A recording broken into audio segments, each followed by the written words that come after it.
Venous pulse examination inspection. The first step in analyzing the venous pressure and the venous waveform contour is ascertaining that the visible pulsation is indeed venous. A carotid arterial pulsation seen below the angle of the jaw might be mistaken for severe elevation in venous pressure. Inspection of the internal instead of the external jugular vein has been traditionally preferred to determine the contour of the venous pulsations. Because it emanates from a low pressure system, venous pulsation should disappear when light pressure is applied proximally, example above the clavicle, whereas arterial pulsation cannot be compressed and should push the examiner's fingers. In normal circumstances, the venous contour has two upstrokes and the arterial waveform has a single one.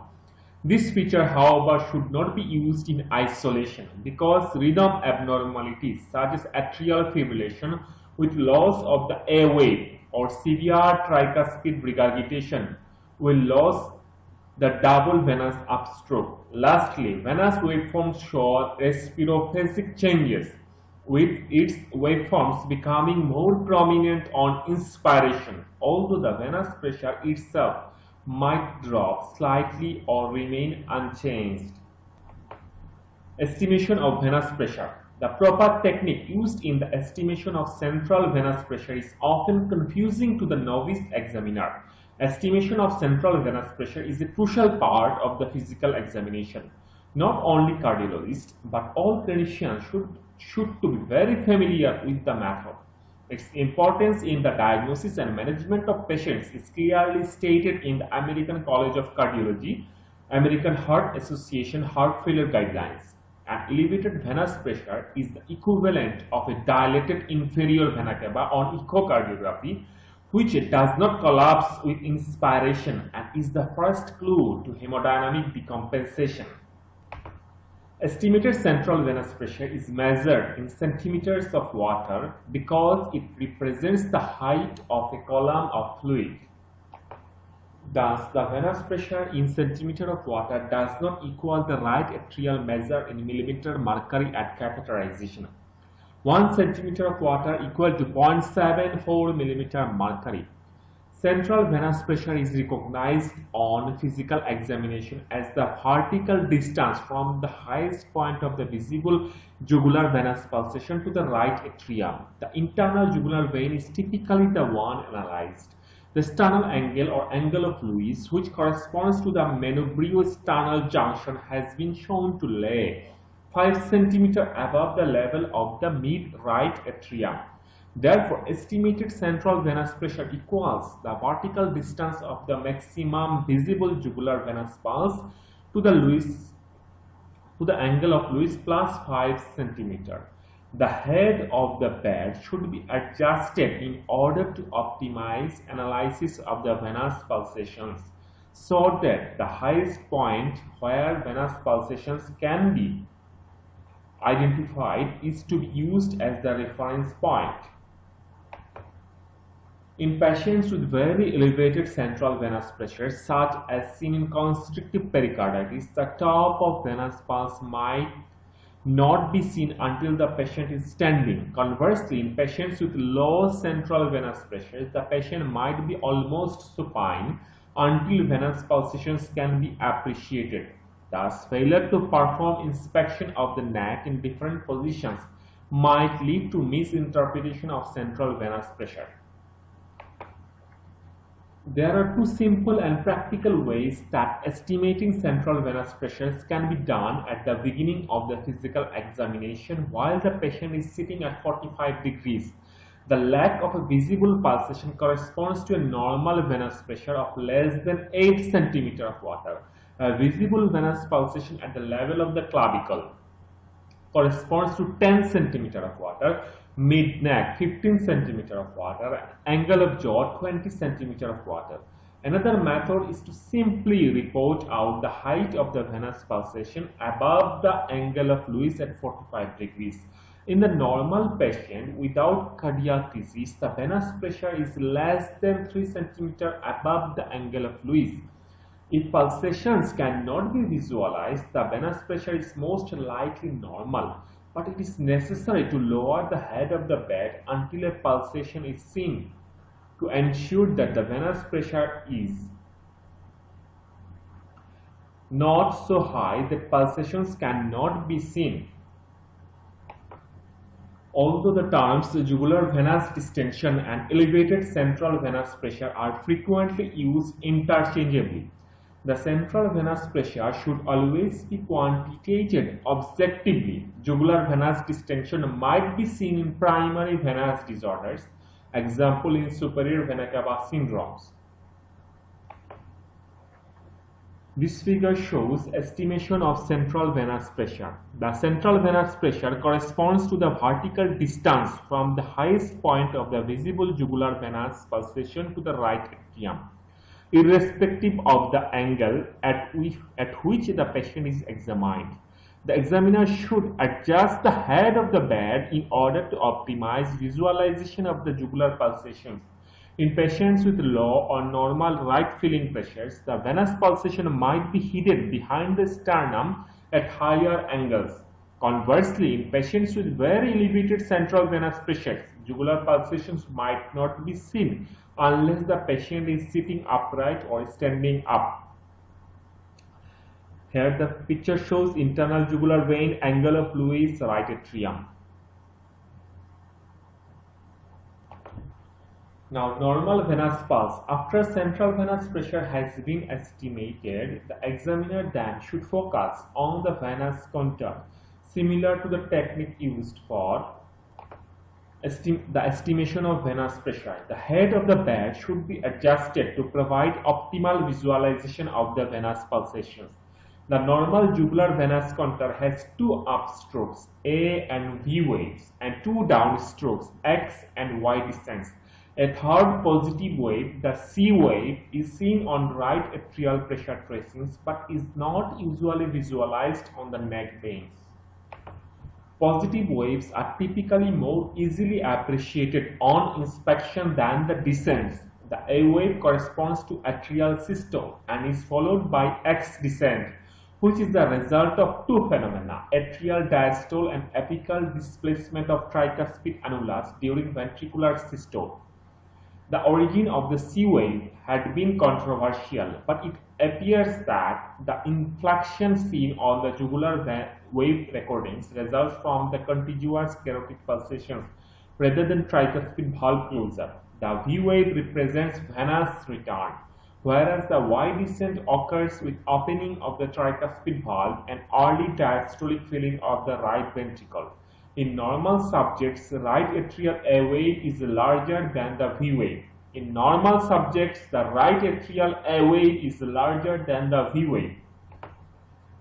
In order to analyze the waveforms themselves, it is necessary that each wave is accurately identified.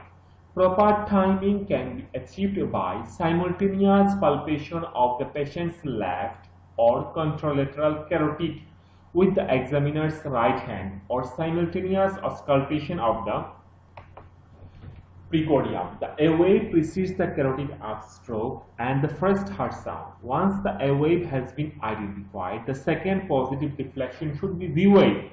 When a single venous upstroke is present, as in atrial fibrillation, only a positive wave, V wave following carotid upstroke, will be noted. The radial pulse should not be used as the pulse reference because there is a small delay between the radial and carotid upstroke, which can lead to inaccurate conclusions, especially when tachycardia is present. Jugular venous wave recording was readily available in the past, but the technique has essentially disappeared with widespread use of echocardiography. In the current era, hepatic vein pulse wave Doppler provides an objective corresponding image of the jugular wave contour. S wave equal to X descent, D wave equal to Y descent. Cardiac catheterization also provides the opportunity for the examiner to compare his or her non-invasive to invasive data with the direct measurement of right atrial pressure. We would recommend that clinicians estimate right atrial pressure and waveforms prior to sending patients to the catheterization laboratory for hemodynamic assessment.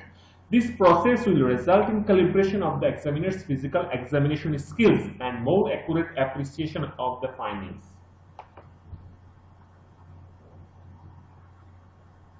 This is the normal right atrial pulse waveform. Here there is seen is A, C, X descent, V and Y descent. And the figure showing normal right atrial pulse waveform and abnormal patterns seen in various disease states. The right atrial pulse waveform correlates with the expected findings on inspection of the jugular venous pulse. There is restrictive cardiomyopathy. There is A, X, V and increased Y descent. In constrictive pericarditis, there is presence of A, X, V, Y. In cardiac tamponade, A, X, increased X descent, V and Y. Here the figure showing simultaneous right atrial pressure tracings, green, and hepatic vein Doppler in a patient with pulmonary hypertension. The increased A wave is simultaneously reflected on the hepatic vein Doppler tracing as a prominent atrial reversal, AR.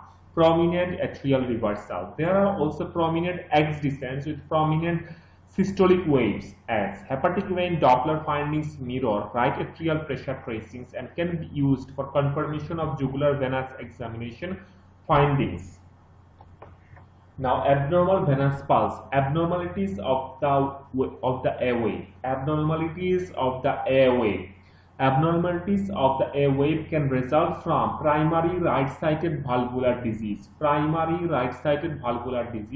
or hemodynamic abnormalities of the right ventricle or heart rhythm abnormalities. An increase in the amplitude of the airway is seen in situations where there is increased contribution of atrial contraction to ventricular diastolic filling. An elevated atrial reversal velocity on the hepatic vein Doppler tracing corresponds to a large airway. This can occur in the setting of right ventricular diastolic dysfunction and is typically seen in pulmonary hypertension, pulmonary stenosis, or less frequently in restrictive cardiomyopathies.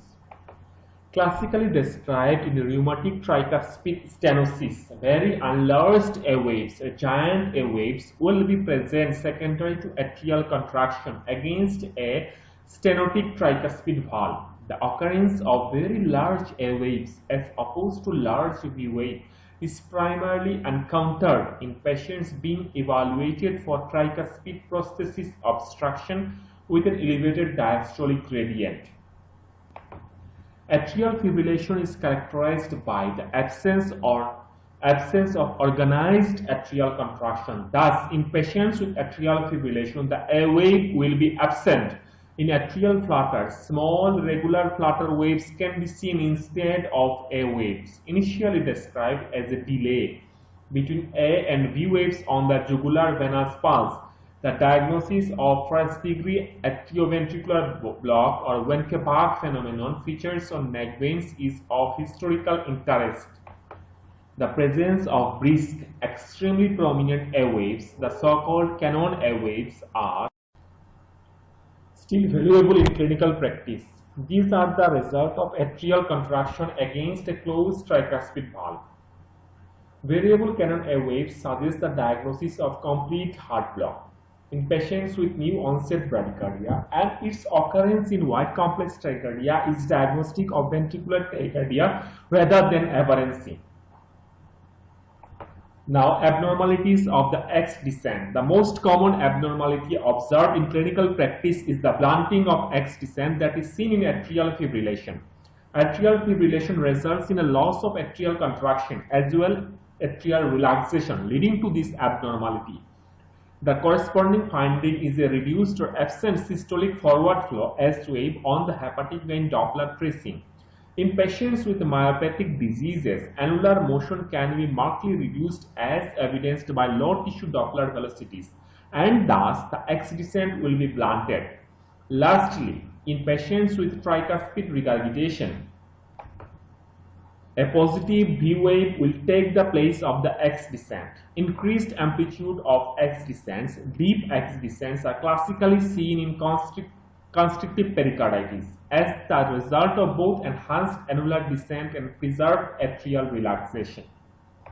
Now, abnormalities of the V wave. In severe tricuspid regurgitation, right atrial pressure rises as the tricuspid regurgitant volume enters the right atrium. This leads to two abnormalities of the V wave, an increase in its amplitude and a more premature inscription of its upstroke.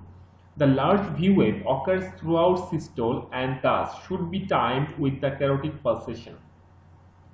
The most extreme exemplification of this phenomenon is the occurrence of a single large positive V wave, described as ventricularization of right atrial pressure tracings.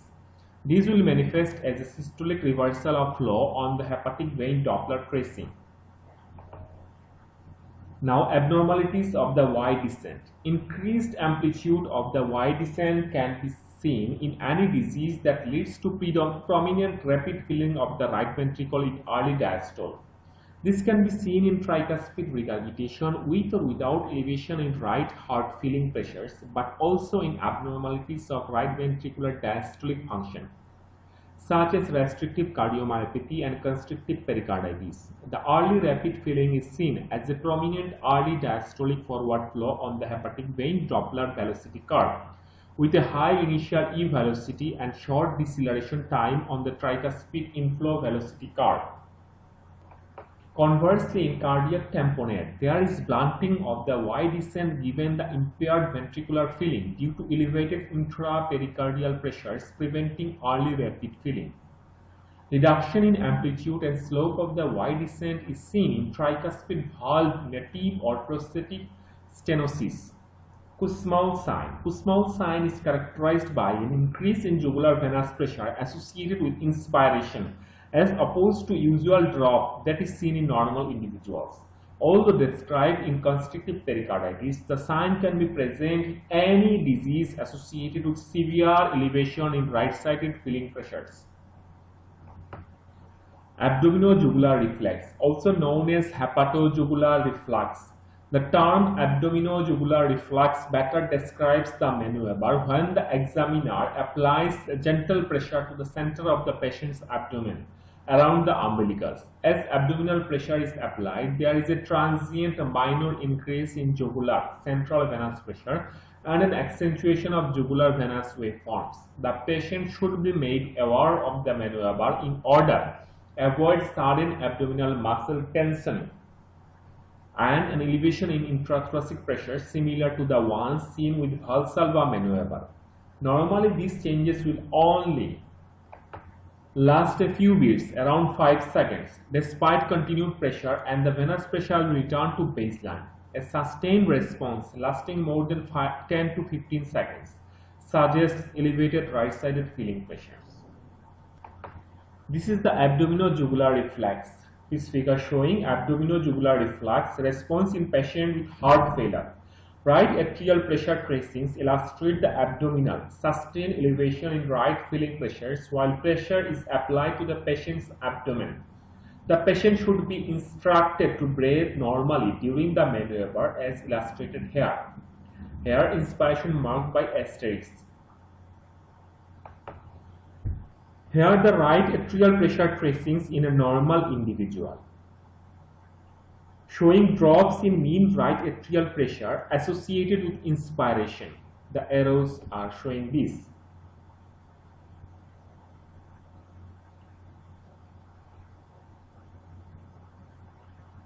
And in the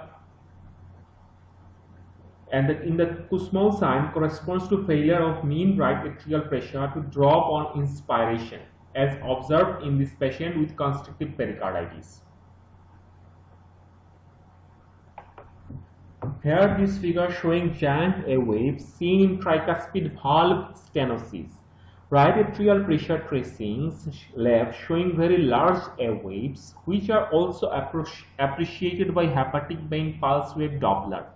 Large atrial reversals, right low arc diagram, Continuous wave Doppler across the tricuspid valve confirmed the diagnosis of tricuspid stenosis in right upper. Here A is A wave, D is diastole, E wave, S systole. Here the right atrial pressure tracings in severe tricuspid regurgitation and atrial fibrillation. Right atrial pressure tracing show large V waves and prominent wide descents in a patient with severe tricuspid regurgitation left upper.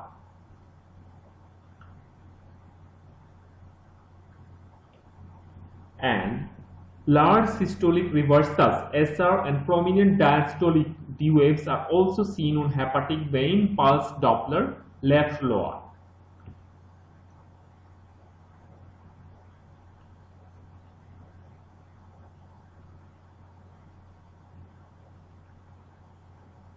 Large systolic reversals in atrial fibrillation.